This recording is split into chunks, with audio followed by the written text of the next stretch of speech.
আজকে কতই ফেব্রুয়ারি? বলে দি কিন্তু হাসছে দে, তাকে গোলাপ ফুল দেখলি দাও না। ও তাহলে প্রেমিক নাই।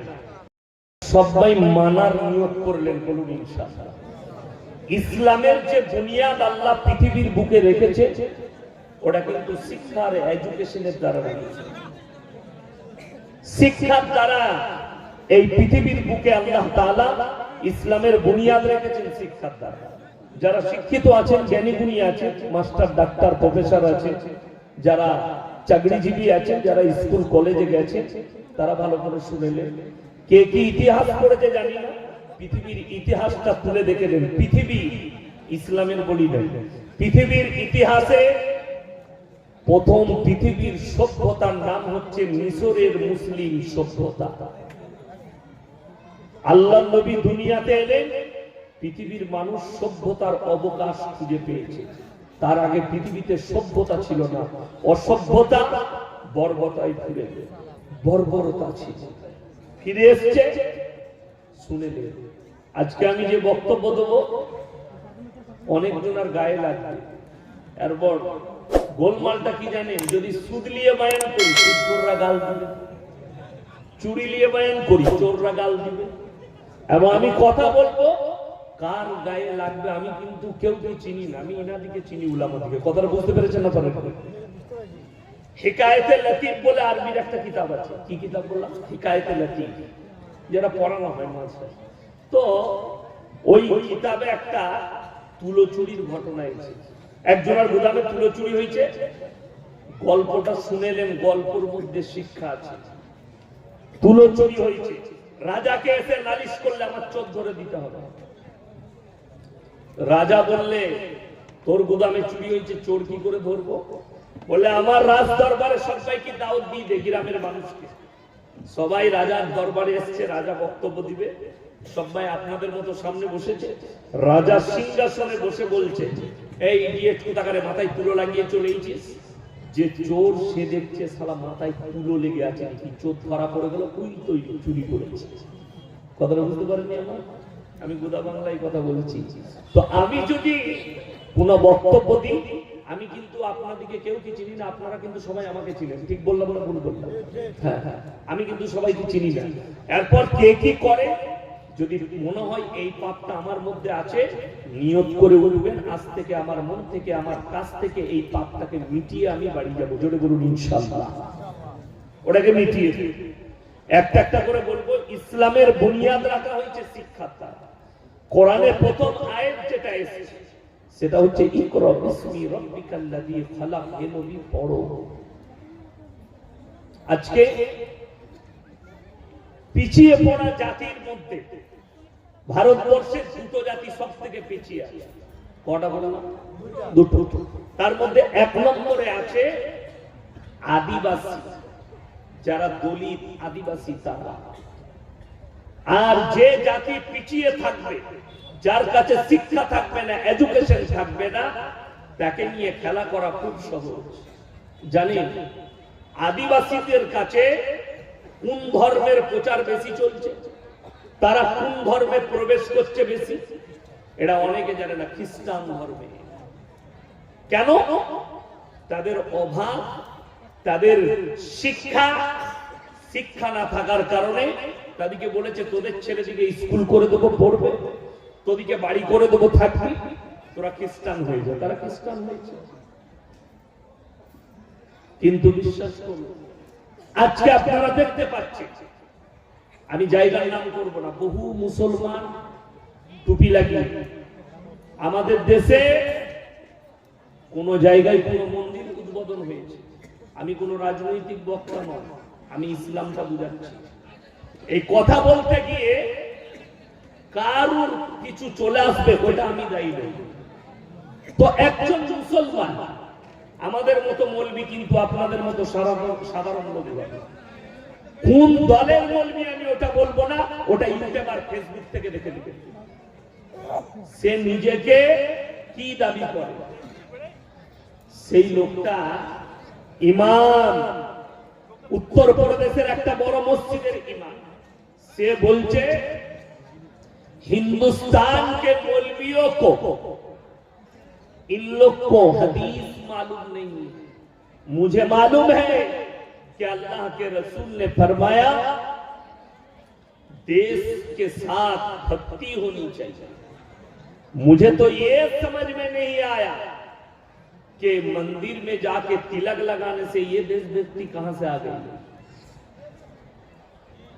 বড় কষ্টের বিষয়। সে যুক্তি দিচ্ছে আমাদের মতো মৌলবীদিকে যারা তাকে মুশরিক বলে ফতোয়া দিয়েছে। আর আমি মৌলবী শওকতের বেটা মৌলবী ইয়াসিন আল্লাহর কসম খেয়ে বলছি তাকে ইস্তেগফার করে কলমা পড়তে হবে। সে মুশরিক হয়ে গেছে, ইসলাম থেকে বঞ্চিত হয়েছে। আপনাদেরকে বলে দিই বড় বড় তার যুগ। আগেকার মানুষরা কাপড় পেত না, কাপড় পরত না, ঠিক কিনা কথা বলে? আগেকার যুগে আমাদের বাপ দাদুরা আমাদের দাদিরা কাপড় পেত, কথা বলে না এরা?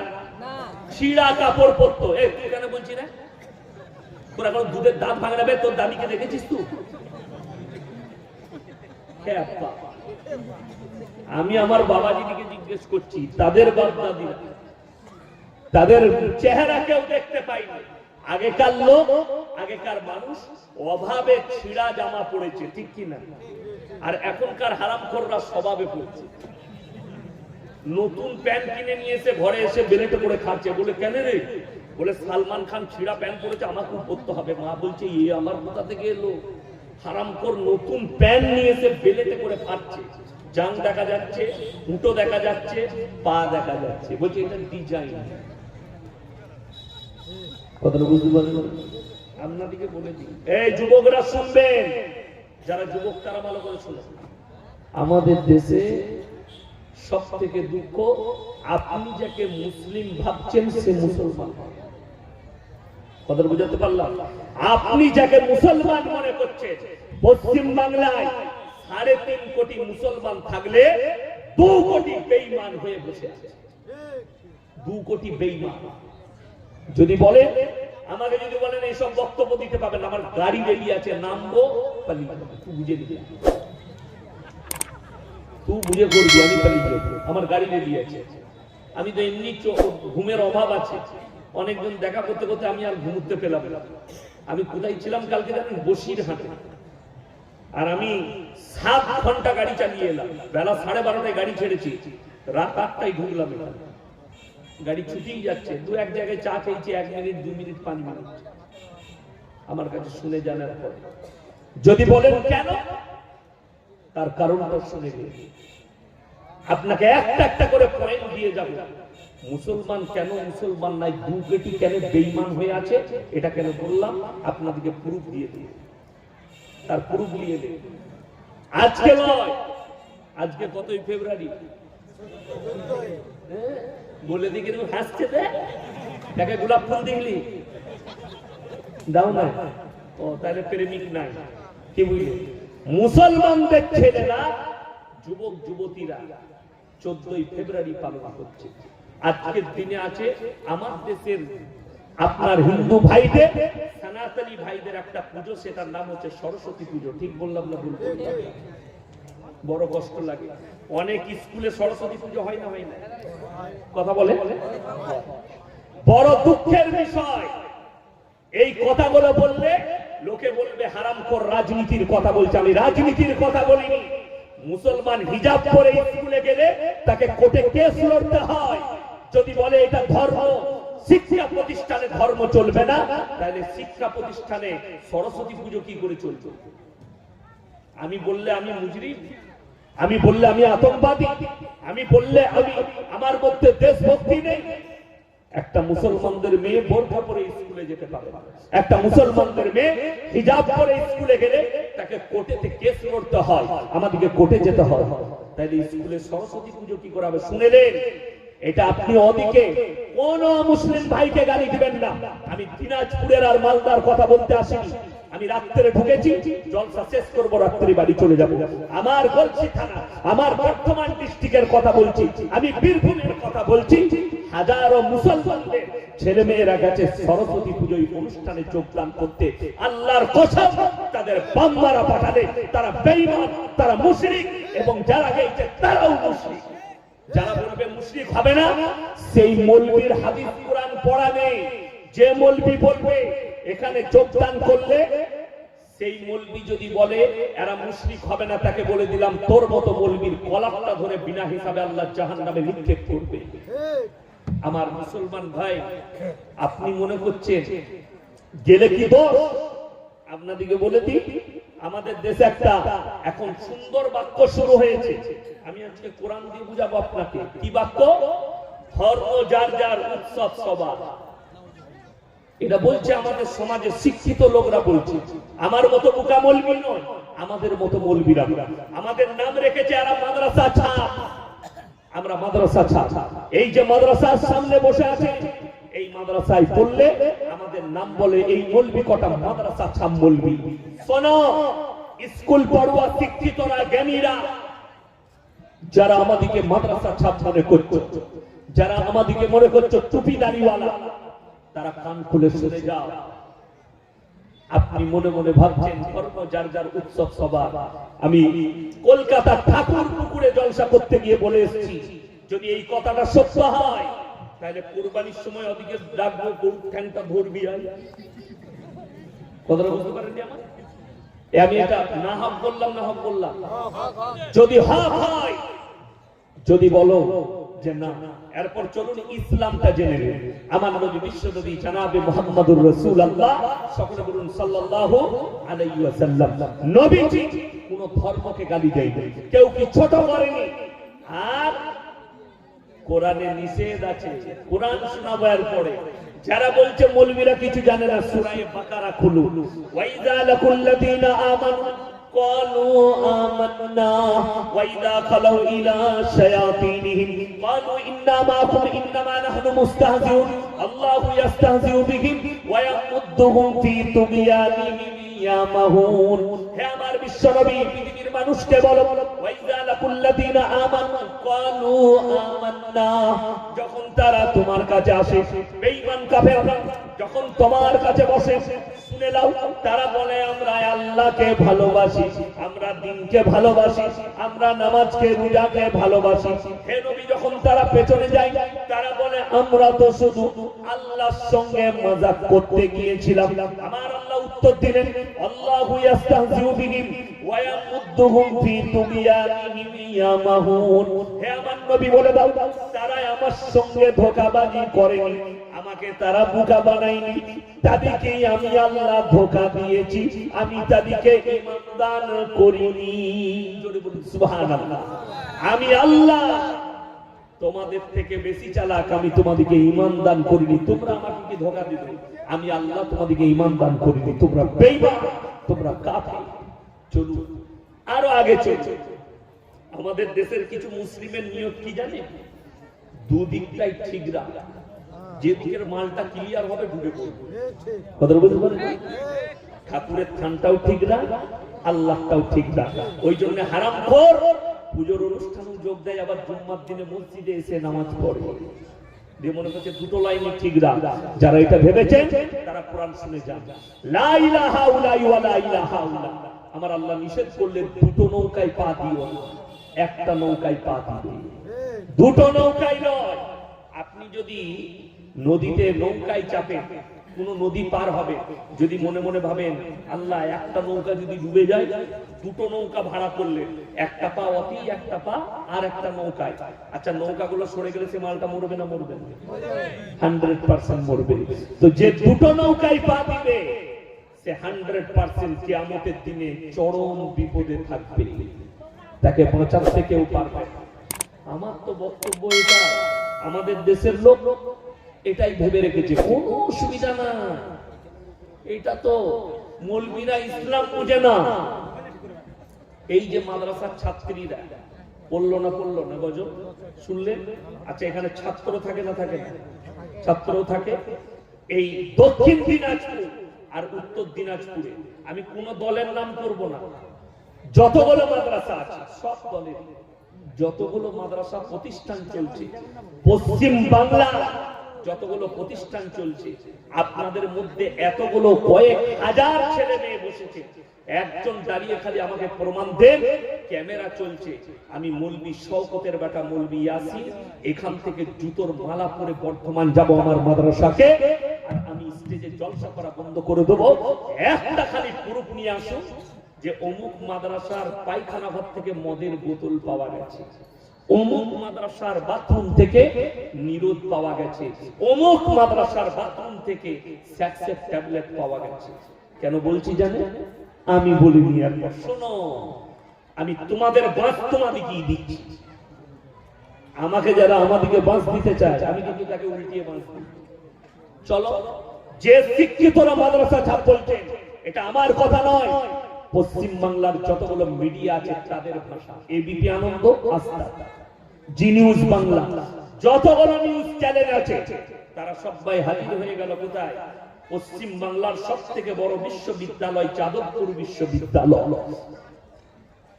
6 থেকে 8 মাস আগে একটা ছেলে আত্মহত্যার পথ বেছে নিয়েছে, র্যাগিং করা হয়েছে কলেজের ভেতরে, তাকে ন্যাংটো নাচানো হয়েছে, ছেলেটা আত্মহত্যার পথ বেছে নিয়েছে, পুলিশ কেস হয়েছে, কয়েকজনকে অ্যারেস্ট করা হয়েছে, জিজ্ঞাসাবাদ হয়েছে, প্রশাসনকে সরকার অর্ডার দিয়েছে সিসি ক্যামেরা লাগাও। ছাত্র ছাত্রীরা রাস্তায় প্রতিবাদ করতে নেমেছে, ক্যামেরা লাগানো যাবে না, ক্যামেরা লাগিয়ে দিলে তো জিনা করতে পাবে না, ক্যামেরা লাগিয়ে দিলে তো মদ পান করতে পাবে না, ক্যামেরা লাগিয়ে দিলে তো লোককে ন্যাংটো নাচানো যাবে না, যার কারণে রাস্তায় নেমেছে। চলো, আমরা বলিনি, এই যতগুলো চ্যানেল বালা আছে তারা সম্প্রচার করেছে খবরটা, এখনো ফেসবুক আর ইউটিউবে ভাসছে, এরাই বলছে যে যাদবপুর বিশ্ববিদ্যালয়ে পায়খানা থেকে, হোস্টেলের পায়খানা থেকে সেক্সের ট্যাবলেট পাওয়া গেছে, নিরোধ পাওয়া গেছে, মদের বোতল পাওয়া গেছে। এটা আমাদের ভাষা নয়, মিডিয়ার ভাষা। আমার মুসলমান ভাই যদি বলেন মাদ্রাসায় কি শিক্ষা দেওয়া হয়, যারা কোরআন চিনতে পারেননি, আল্লাহর কসম করে বলে যাচ্ছি, এই কোরআন আসমানি কিতাব, আর গোটা পৃথিবী বায়োডেটা আল্লাহ কোরআনে ভরে দিয়েছে। জোরে বলুন সুবহানাল্লাহ। আপনি নিতে পারেননি, কোন দিকটা নেবেন সেই দিকটাই বর্ণনা করেছে কোরআন, সেই দিকটাই দিয়েছে আপনাকে, যে দিকটা চাইবেন পৃথিবী সেই দিকটাই কোরআনে বর্ণনা হয়েছে। চলুন, প্রত্যেকটা মুসলমান এখানে আমরা জানি মুসলমান নরনারীর জন্য দ্বীনি ইলম হাসিল করা ফরজ না ফরজ নয়?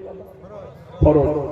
এইটা যখন জানেন, আমি চ্যালেঞ্জ দিয়ে বললাম, এখানে এতগুলো মানুষ বসে আছে, 100-র মধ্যে 95টা লোকের কাছে দ্বীনি ইলম নাই। ঠিক বললাম না ভুল বললাম? হারাম হালালের বিচার জানেন, দ্বীন বাদ্দিক জানেন, শিরক বিদআত জানেন, কুফরি জানেন, আল্লাহর রাসূলের আখলাক চরিত্র জানেন, নবীজি কিভাবে নবীজি চলতেন আপনাকে বলে দিই। আমরা জলসায় গেলে ভিড় লাগা, হুজুর ফটোগুলো একটা মনি সাহেব একটা সেলফি লো, সেলফি নিচ্ছে আমার, আর চুল কেটেছে শুয়োরের মাথার পর। ঠিক বললাম না ভুল বললাম? সেলফি নিচ্ছে আমার, হারামখোর প্যান্ট পরেছে সালমান খানের মতো খারাপ প্যান্ট। এখন তো অনেক মুসলমান ছেলে কানে বালি করছে হিজড়ে সাইছে, ঠিক না? কানে বালি করছে। আমি আমার বর্ধমান টাউনে বিগ বাজার আছি, একজন এসে বললে আপনার এত ভক্ত নামি, ফটো তুলি আপনার একটা। আমি বলতো আমার ফটো তুলে কি করবি? হাতে মেয়েদের মতো বালা পড়েছে, কানেতে একটা ফুটো করে বালি পড়েছে, মানে এইগুলো খোলগা, তারপরে আমার সাথে ফটো নিবি। তাহলে হারামখোর ফেরেশতারা আমাকেও কেলানি দিবে, ছাড়বে না। এটা হচ্ছে মুসলমানের হাল। এরা খালি ভেবে নিয়েছে যে আমরা যাই করি নাই করি, এ হুজুরের ভক্ত হলেই মনে হয় জান্নাত। আমি কিন্তু ওই গোল আল্লাহ আলামি লয় যে আমার ভক্ত হয়ে যাবে, ফটো তুলবে, আর আমি তোমার লেগে দোয়া করে দেবো, আল্লাহ ই তো আমার ভক্ত, গানা খেলি বা একে জান্নাতে দিবা। আমি কিন্তু ওই মৌলবি আমি লয়। আপনাদের কি মনে হচ্ছে আমি গুটকা খাই? আমি গুটকা করল যে আমার কাছে এসে বলবেন আমার ছেলে পাপ করেছে, আমি পাপ করেছি, যাই করি নাই করি, হুজুর আপনাকে পয়সা দিচ্ছি, আপনি দোয়া করে পার করে দিন, ওই রাস্তা আমার কাছে না। আমি দোয়া করলে আমি বলবো আল্লাহ মুমিনিন মুমিনাত মুসলিমিন মুসলিমাতকে তুমি জান্নাতি করো। আল্লাহ ভালো মানুষকে চাচা নামাজি ছিলেন, চাচা ভদ্রলোক ছিলেন, চাচা দিনদার ছিলেন। আল্লাহ তুমি চাচাকে জান্নাতি করে দাও। আর কেউ যদি সারা জীবনটা গাঁজার ভাটিতে আর মদের ভাটিতে কাটায়, আল্লাহকে কি বলবো? আল্লাহ সারা জীবন গাঁজা খেয়েছে, আমাকে যখন দেশি মুরগি দিয়ে ভাত দিয়েছে তাকে জান্নাতে দিতেই হবে। তো আগে আমাকে মারবে না মারবে না? আগে মার খেতে হবে। ওই জন্য ওই লাইন আমার কাছে না। ও আপনি যাকে পারবেন তার কাছে লাইনটা ক্লিয়ার করবেন। আমার কাছে শুনে নেন, এরপরে একটা একটা করে বলি। দ্বীনে ইলম হাসিল কোথায় করবেন, কতটা করবেন, কতটা করতে হবে, কতটা করতে হবে আপনি হারাম হালাল যেন চিনতে পারেন। কোথায় করবেন?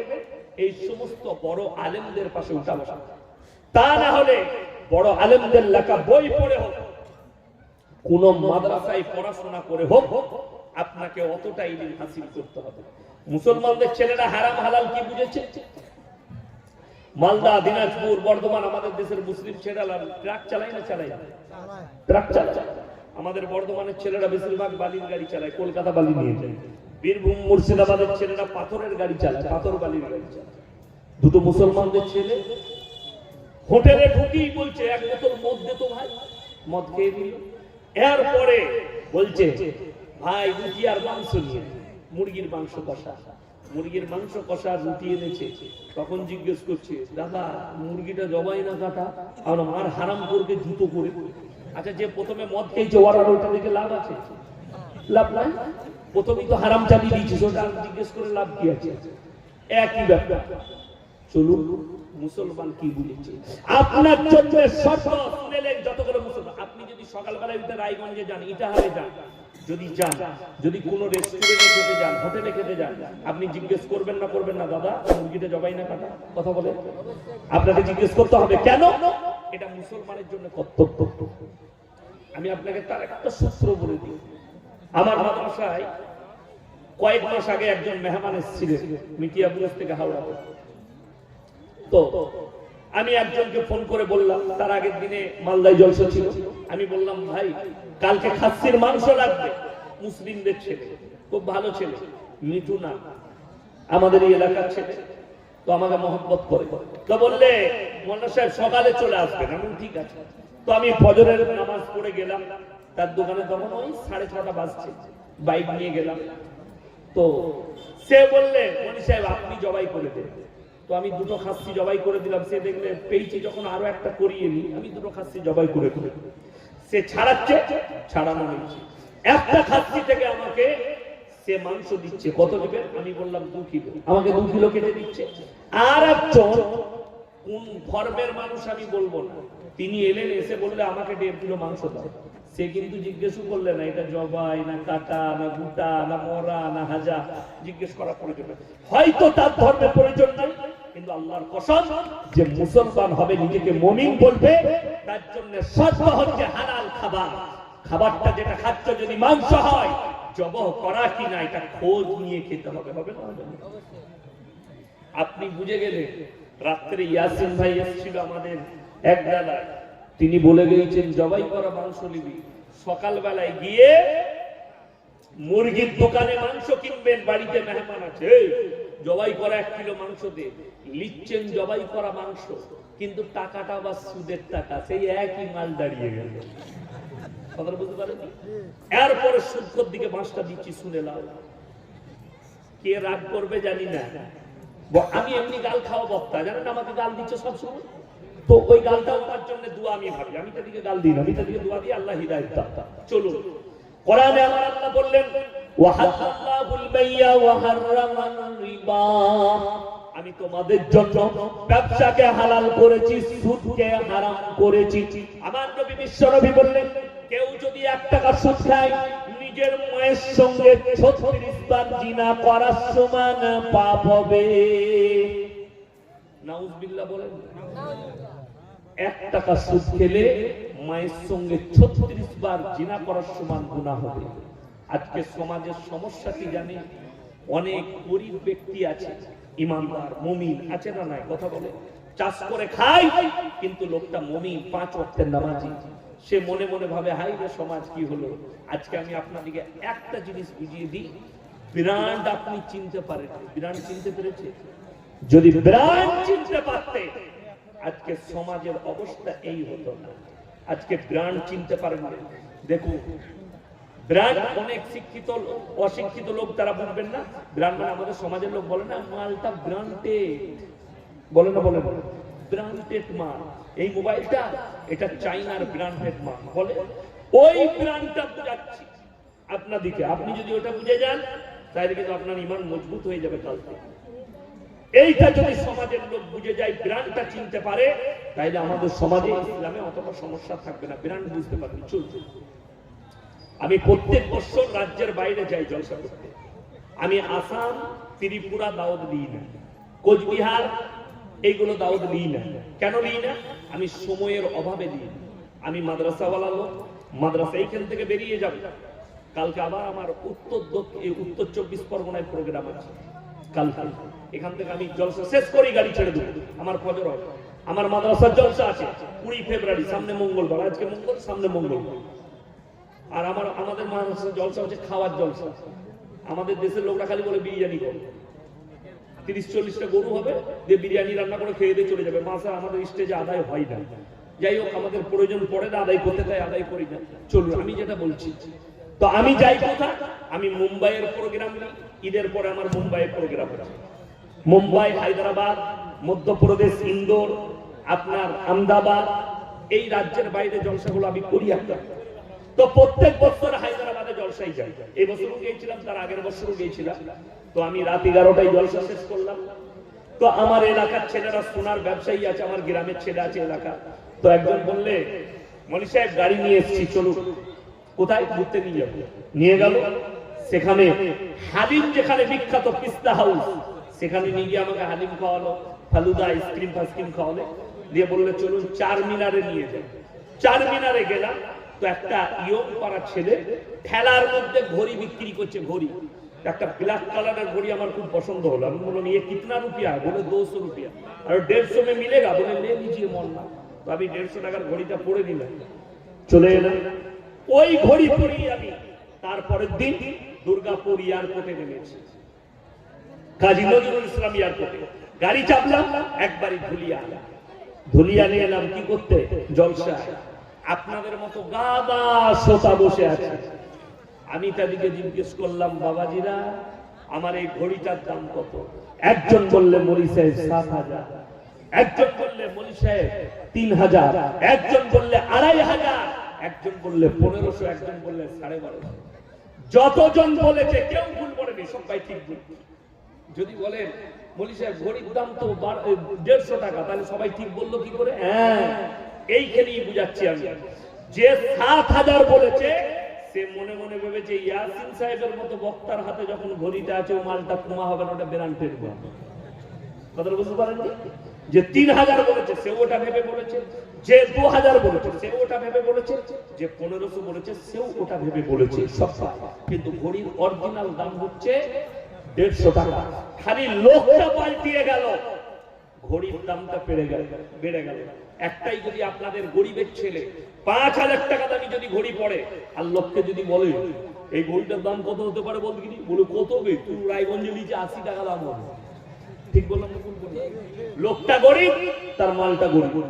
আপনাদের পাড়ার কোন ছেলে সকালবেলায় যদি ছিঁড়া প্যান্ট পরে রাস্তা দিয়ে যায়, লোকে দেখলে কি বলবে? চায়ের দোকানে ও গরিব, ও পয়সা নেই, বলবে না? বলবেন। ওটা গরিবের ছেলে, অঙ্কের ছেলে, এটা বলে। এরপর চলুন আগে। আমার মুসলমান ভাই, ওই ছিঁড়া প্যান্টটা ওর কাছ থেকে নিয়ে তারপরের দিন আপনি শাহরুখ খানকে পরিয়ে দেন, আমাদের যুবকরা বলবে দারুণ ডিজাইন, মালটা কোন দোকানে পাওয়া যাবে? লোকটা পাল্টে গেল, প্যান্টটার দাম পাল্টে গেল। এরপরে আসল 5টা দিচ্ছি, শুনেলে আপনি ব্র্যান্ড চিনতে পারেননি। আমাদের সমাজে সুদ খেয়ে লোকের মেরে নিয়ে বড় লোক হয়েছে বলে আর পয়সা আছে, একে মসজিদ সেক্রেটারি করে দেয়, মসজিদের ক্যাশিয়ার করে দেয়। কিন্তু একটা লোক হালাল কামাই করে, হালাল মাল খায়, জীবনে হারাম খাই না, 5 ওয়াক্তের নামাজি, দিনদার, মুখে দাঁড়িয়ে আছে, হালাল পথে চলে, সেই লোকটা মসজিদে 500 টাকা দান করে বলে তার আমরা মূল্য দিতে পারি না, কিন্তু যে লোকটা সুদের পয়সা 50,000 দিল তাকে আমরা চেয়ার ছেড়ে দিই। এইটাই হচ্ছে সমাজের হাল, এইটাই হচ্ছে সমাজের খারাপ অবস্থা। আজকে আমি আরো একটা দলিল দিয়ে যাচ্ছি। ইয়াসিন সাহেবের মতো আমার মতো অনেকগুলো বক্তা আছে, ঠিক কিনা? বর্ধমান থেকে আসবে, যা বলছি, শিলিগুড়ি থেকে আমাকে ফোন করেছিল, আরে মৌলভী সাহেব সামনে বছরের ডেট পাওয়া যাবে? পাওয়া যাবে 25 সালে। কত লাগবে? আমি বললাম আমি গাড়ি ছাড়া যাই না, 70,000 টাকা লাগবে। বলে 60,000 টাকা দেবো, ডেটটা বুক করে নেন। কথাটা বুঝতে পেরেছেন না পারেন? 60,000 টাকায় আমার ডেট বুক করে নিচ্ছে। আজকে তো এটা মাদ্রাসার জলসা। কালকে যেখানে বসিরহাটে ছিলাম, ইমামের বেতন 5,500 টাকা। কত বললাম? 5,500। আর জলসা করেছে 2.5 লাখ টাকা। আপনাদের প্যান্ডেল তো সাজগোজ নাই, শুধু টাঙানো। তাদের প্যান্ডেলটার দাম 1.5 লাখ টাকা। লোক বসবে খুব জোর হলে 500 থেকে 1000টা লোক, তার বেশি লোক বসা হবে না। কিন্তু ডিজাইন আর ফুল আর লাইটিং আর ঝাড়বাতি যা দিয়েছে, 1.5 লাখ খরচ করেছে। আর বক্তা যদি 20,000 চায়, 30,000 চায়, পছন্দ হয়েছে। গ্রামের যুবকরা বলছে আমরা কমিটিতে আছি, ওই বক্তাটা কি কর, তাকে বুক করে দিলে, অগ্রিম পয়সা পাঠিয়ে দিলে। হাইরে সমাজ। কিন্তু যে ইমাম 24 ঘন্টা তোমার মসজিদে সময় দিচ্ছে, বড় কষ্ট লাগে। আমি আজকে জলসা করে যাচ্ছি, কালকে যদি বলে কেউ ফোন করে আপনি আমাদের ওখানে এসেছিলেন জলসা করতে, আমার বাপ আজকে মারা গেছে, আমি ফোনে বলবো আল্লাহ তোমার আব্বাকে জান্নাতি করুক। তোমার বাপের জানাজা করতে আসার সময় ইয়াসিনের নাই। ঠিক বললাম না ভুল বললাম? কিন্তু তোমার মসজিদের ইমাম যদি ছুটিতে বাড়িতে থাকে আর শুনে আমার একটা মুক্তাদি মারা গেছে, সে তার বাড়ির ছুটি ছেড়ে তোমার বাপের জানাজা পড়তে চলে আসবে, ঠিক কিনা? অথচ ইমামকে সমাজ মূল্য দেয়নি। আপনি প্রাণ চিনতে পারেননি। যে লোকটা 5 ওয়াক্তের নামাজ তোমার মসজিদে নামাজ পড়াচ্ছে, তাকে মূল্য দিতে পারোনি। আমাকে অনেকজন বলে রেট করে পয়সা নিয়ে জায়েজ আছে কিনা? আমি মৌলভী শওকতের বেটা, মৌলভী ইয়াসিন, আমি একজন মাদ্রাসার শিক্ষক। আমি এই দক্ষিণ দিনাজপুরে চ্যালেঞ্জ করে বলে গেলাম, ইমামদের বেতন 40,000 করুন, আমি ইয়াসিন ফ্রি জলসা করব। একদম চ্যালেঞ্জ, ফ্রি জলসা। ইমামদের বেতন 40 করুন। কেন বলুন তো? ইমামদের বেতন 40 হয়ে গেলে আমি তো জলসাই করবো না, আমি তো ইমামতি করবো। কথাটা বুঝতে পারেন? আমি কি করবো? ইমামতি করবো। 40,000 টাকা বেতন পাবো, রান্না ভাত পাবো, রাত জাগতে কি করতে আসবো? কখনো কখনো চলে আসবো, সময় যখন থাকবে, ভাই আজকে মসজিদে ছুটি আছে, চলো 4 দিন গিয়ে 4টা জলসা করে দেবো, বায়ান শুনিয়ে আসবো, ফ্রি করবো। কেন? 40,000 বেতন। এক জায়গায় মেদিনীপুরে একজন মাস্টার আমার আগে বক্তব্য দিচ্ছেন, তিনি স্কুলে কোনো হাই মাদ্রাসায় চাকরি করেন। সে বক্তব্য দিতে কি বলছি জানেন? আপনারা রেট করা বক্তা আনবেন না, যে বক্তারা পয়সা নেই তাদের বয়ান শোনা যাবে না বলে বলে আমি স্টেজে তারপরে গেছি। আর আমি তো ছোটখাটো মাল্ল, আমি খুব ঝগড়াটে। আমাকে যে খুঁচিয়ে দেয় তাকে আমি খুঁচিয়ে ছেড়ে দিই। তাকে বললাম ভাইজান আপনি যাবেন না। কোন মাদ্রাসায় পড়াশোনা করেছেন? বললে আমি মাদ্রাসায় পড়িনি। আমি ওই জন্যই তোমার এই হাত। তুমি কত বেতন পাও? বলে 50,000। আমি বললাম তোমার মসজিদের ইমামের বেতন কত? বললে 6,000 টাকা।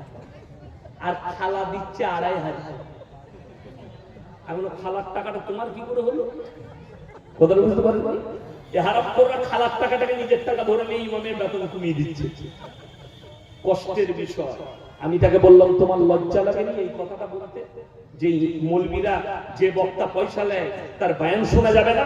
তুমি তোমার ইমামের বেতন 10,000 করতে পারোনি, তুমি হারামখোর 50,000 ছেলে পড়িয়ে 3 ঘন্টা ক্লাস করে তুমি কি করে বেতন দিচ্ছ? কথা বুঝতে পেরেছেন না পারেন? 11টায় স্কুল শুরু হয়, কটায় বললাম? 11টায়। 11টা, 12টা, 1টা, 2টো, 3টে, 4টা, 6 ঘন্টা স্কুল। 6 ঘন্টায় যদি তোমার 70,000 বেতন হয়, তার ভেতরে আবার 1 ঘন্টা টিফিন আছে, দিয়ে 5 ঘন্টা। বড় কষ্ট লাগে। ফতোয়া দেওয়ার আগে এটা ভাববেন, ফতোয়া যেন আপনার কাছে ঘুরে না চলে আসে। ফতোয়া দেওয়ার আগে ভাববেন, ফতোয়া যেন আপনার উপরে না ঘুরে লেগে যায়। আমি সেই দিনে বলেছি, উত্তরপ্রদেশে আমার কাছে প্রমাণ আছে। একজন বক্তা বলছেন কি জানে, वहाबी के हाथ में पानी पीना हराम है। एक मुकर्रिर तकरीर कर रहे हैं, वहाबी जिस प्लेट में खा ले उस प्लेट में खाना भी जो खाएगा वो काफिर हो जाएगा। वहाबी जिस प्लेट में खाएंगे वो प्लेट में जो खाएगा वो भी काफिर हो जाएगा। একজন বাংলার বক্তা ফতোয়া দিচ্ছে দেওবন্দি আহলে হাদিসের সঙ্গে মুলাকাত করলে বিবি তালাক হয়ে যাবে।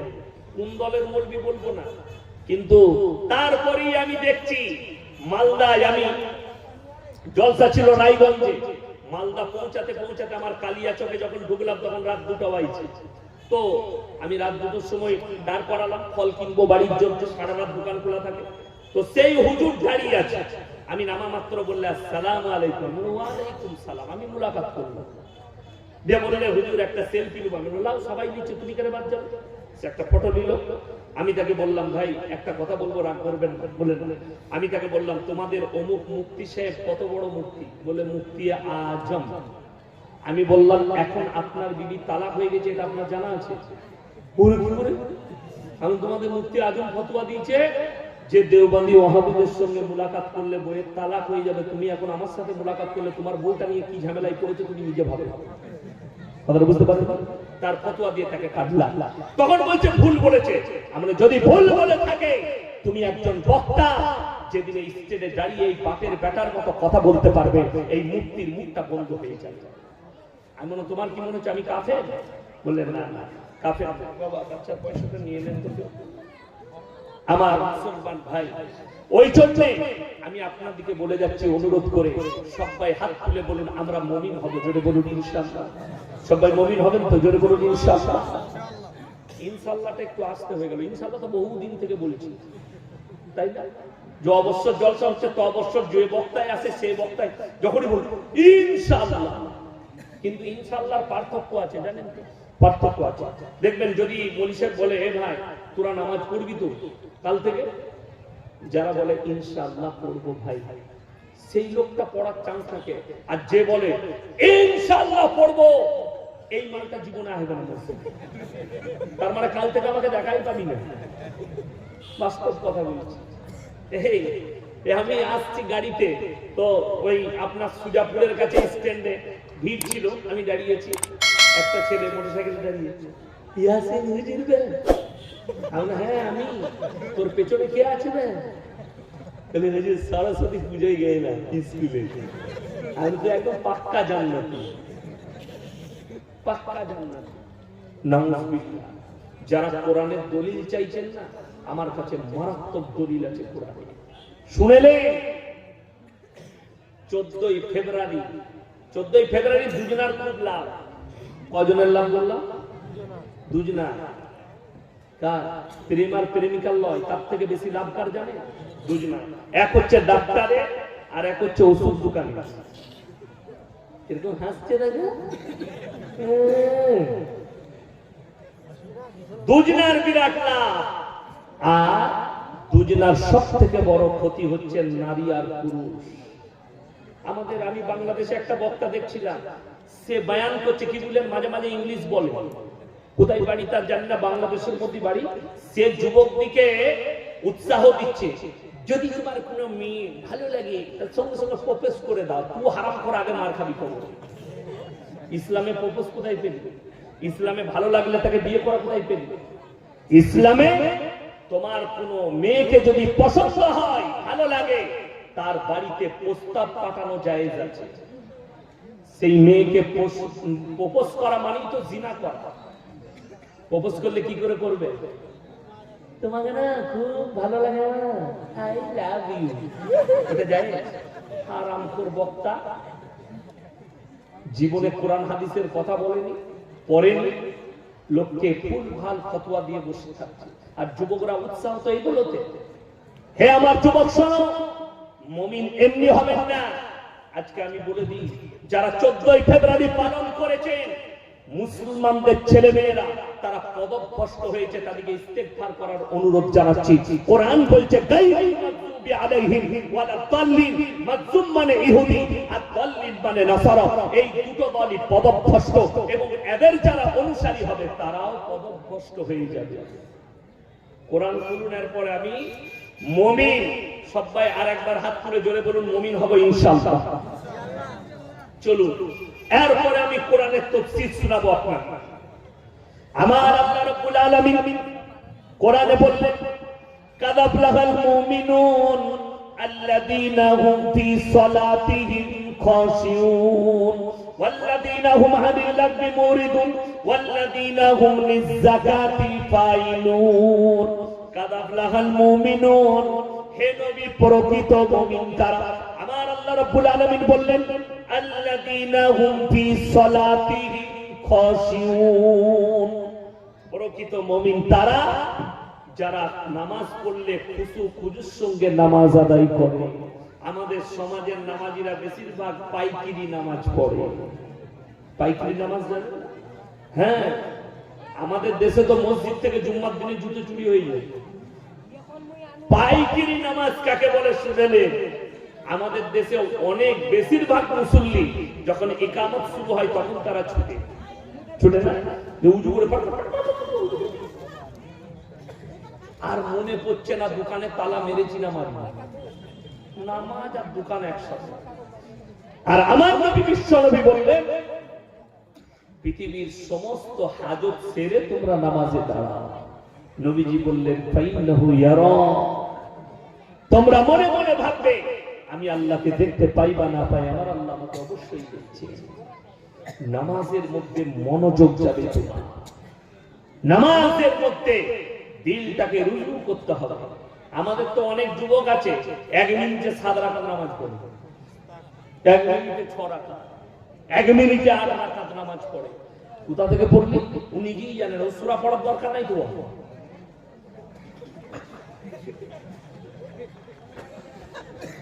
কি একদম 5G নামাজ। 5G স্পিড জানেন না কত বেড়ে গেছে? তো নামাজের স্পিড বেড়ে গেছে। নাউজুবিল্লাহ। না, আমার আল্লাহ বললেন নামাজ পড়লে খুশু খুজুর সঙ্গে নামাজ আদায় করো। আমার যুবকরা শুনেলেন, আমার যুবতী মা বোনেরা শুনেলেন, নবীজি বললেন যার নামাজ নাই তার মধ্যে ইসলাম নেই। নামাজ অবশ্যই জরুরি। যারা ভাবছেন নামাজ কেন পড়বো তাদেরকে অনুরোধ করে বলে যাই, কোরআন বলছে ইন্নাস সালাতা তানহা আনিল ফাহশাই ওয়াল মুনকার, নিশ্চয়ই নামাজ এমন একটা ইবাদত মানুষ যখন নামাজ পড়তে লাগে আস্তে আস্তে অশ্লীল কাজ থেকে সরিয়ে নামাজ তাদেরকে ভালো কাজের দিকে নিয়ে যায়। জোরে বলুন সুবহানাল্লাহ। নামাজ ওই জন্য কেউ ছাড়বেন না, নামাজ অবশ্যই পড়বেন। নামাজ ব্যতীত আপনি ইসলামে থাকতে পারবেন না। নামাজ অবশ্যই প্রয়োজন আপনার, নামাজ জরুরি জীবনে। যারা মনে করছেন যে আমি জীবনে অনেক পাপ করেছি, অনেক গুনাহ করেছি, পাহাড়ের মতো গুনাহ করে ফেলেছি, আল্লাহ কি ক্ষমা করবেন? অবশ্যই আল্লাহ হচ্ছেন ক্ষমাশীল এবং দয়াবান। তুমি যদি সমুদ্রের পানির ফেনার মতো পাপ করে থাকো, আমার আল্লাহ কোরআনে বললেন ইল্লা মান তাবা ওয়া আমানা ওয়া আমিলা আমালান সালিহা ফাউলাইকা ইউবাদদিলুল্লাহু সাইয়্যাতিহিম হাসানাত ওয়া কানাল্লাহু গফুরার রহিম। যারা তওবা করার মতো তওবা করবে, ইস্তেগফারের মতো ইস্তেগফার করবে, আমাকে ভয় করার মতো ভয় করবে, আমি আল্লাহ রাব্বুল আলামিন তাদের গুনাহগুলো ক্ষমা করে আমি অতটাই নেকি দান করে দেব। জোরে বলুন সুবহানাল্লাহ। এ আমার যুবক সবাই একবার আমার সাথে পড়লেন আস্তাগফিরুল্লাহাল্লাযী লা ইলাহা ইল্লা হুয়াল হাইয়ুল কাইয়্যুম ওয়া তুবু ইলাইহি। বেশি বেশি করে ইস্তেগফার পড়ো, আল্লাহ জীবনে বড় পার করবে। 1 নম্বর শর্ত আল্লাহ রাখলে মুমিন বান্দাদের জন্য, তারা খুশু খুজুর সঙ্গে নামাজ আদায় করবে, ধীর স্থিরতার সঙ্গে নামাজ পড়বে। চলুন 2 নম্বর, ওয়াল্লাযীনা হুম আনিল লাগবি মুরিদুন, এবং তারা যেন নিজেদিকে গুনাহ কাটা থেকে বঞ্চিত রাখে। কোরআন 2 নম্বরটা, পাপ যত রকমের অশ্লীল কাজ আছে, পাপ আছে, পাপ থেকে নিজেদিকে মুক্তি দান করো। হে আমার যুবক, আজকে মুসলমান যুবক যাদের কাছে অ্যান্ড্রয়েড মোবাইল আছে, বেশিরভাগ যুবক তোমাদের 100টা পাপের মধ্যে 95টা পাপের দায়ী হচ্ছে এই মোবাইল। 95টা পাপের দায়ী হচ্ছে মোবাইল। আজকে যারা মৌলবীদিকে গালি দেয়, তাদেরকে বলে যাচ্ছে। 1 মাস আগে আমি একটা বক্তব্য দিয়েছিলাম, আজকে আমি 3 দিন আগে দেখলাম খবরে ওই জিনিসটাই প্রকাশ পেয়েছে।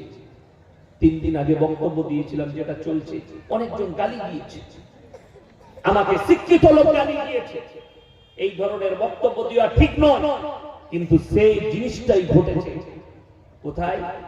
যে সমস্ত যুবকরা আছেন তারা বেশিরভাগ দুটো জিনিসে শুনে নেন।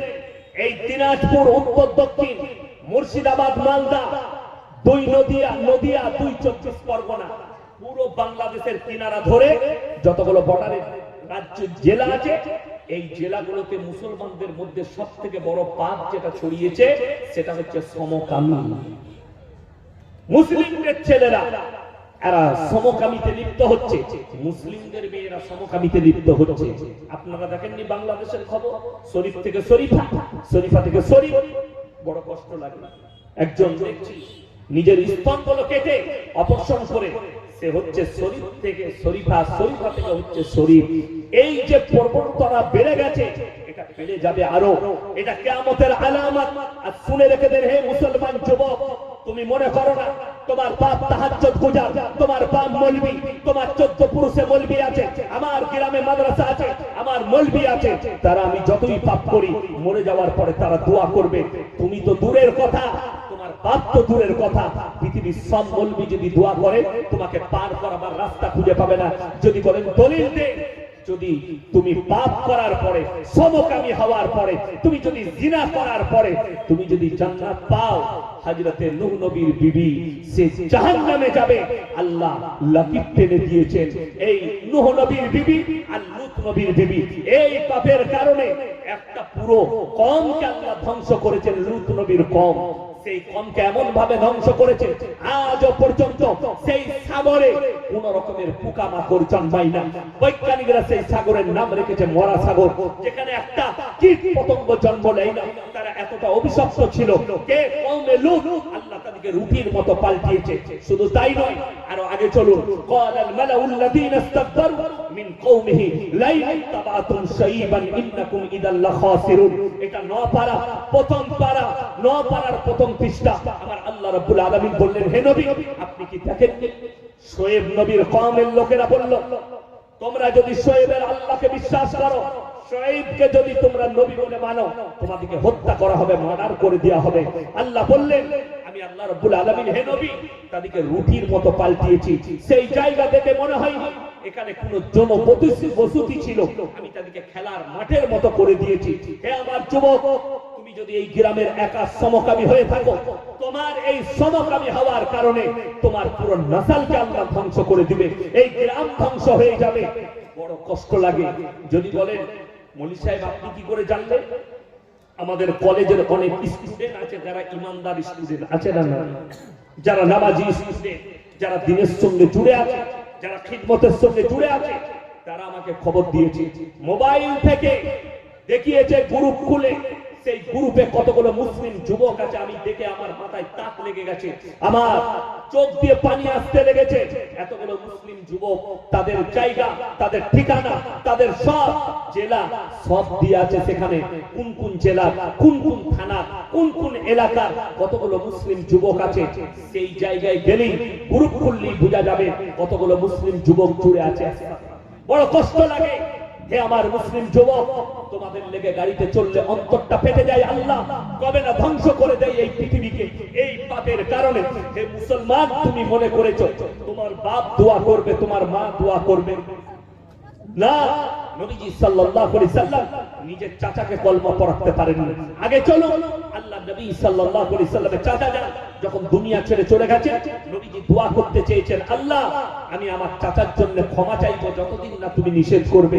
আল্লাহ কোরআনের আয়াত পাঠালেন, মা কানা লিন নবী ওয়াল্লাযীনা আমানু আন ইস্তাগফিরু লিল মুশরিকিন ওয়ালাউ কানু উলি কুরবা।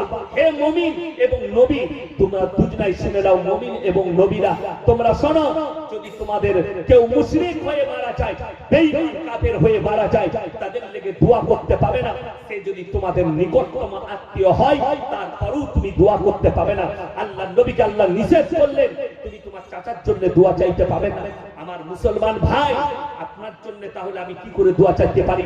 এই মৌলবীরা কি করে আপনার জন্য দোয়া চাইতে পারে? যে লোকটা সারা জীবন পাপে লিপ্ত হলো, সারা জীবন গুনার কাজ করলো, তার লেগে দোয়া করার রাস্তা আমাদের কাছে নেই। আমার মুসলমান ভাই, আমি অনুরোধ করে যাব যে তোমরা এই দ্বিতীয় নম্বর পাপ যেটা, যাদের কাছে অ্যান্ড্রয়েড মোবাইল আছে, এই যুবকরা অসুস্থ হয়ে পড়েছে কিসে? তারা পর্ন ভিডিওতে ডুবে যাচ্ছে, পর্নই ডুবে যাচ্ছে, নামাজও পড়ছে অথচ পর্নই ডুবে যাচ্ছে। তারা মনে মনে ভাবছে এটা একটা নেশা। শুনে নেন, আমি বলিনি, আজ থেকে 3 মাস আগে দক্ষিণ 24 পরগনায় এক এলাকায় একটা 22 বছরের যুবক 80 বছরের বৃদ্ধা মহিলাকে ধর্ষণ করেছে।